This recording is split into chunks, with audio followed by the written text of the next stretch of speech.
ang isang individual ay nahaharap sa malalim at napakalaking makinarya ng buong Estado. At ang tanging sandigan lamang niya laban sa anumang pang-aabuso ng kapangyarihan ay ang kanyang mga batayang karapatan sa ilalim ng ating konstitusyon.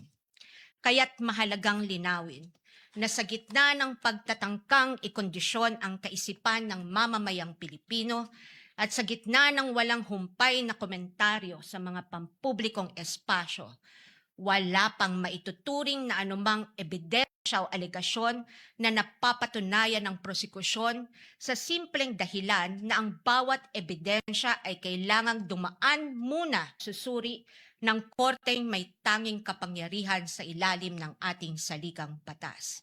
Higit sa lahat, ang anumang paglilitis ay kailangang naayon sa itinatakda ng ating batas at konstitusyon at hindi lamang sa kagustuhan ng iilang may hawak ng kapangyarihan. One might ask, why is it important that we must not forget these basic principles?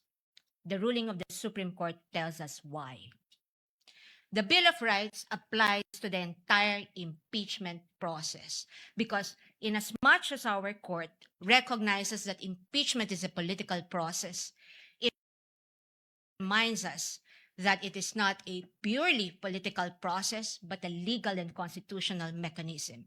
Thus, if we are to uphold the rule of law, serve justice, and invoke the accountability mechanism, then this court and we as a people must guarantee that all efforts to hold our leaders accountable must be done right.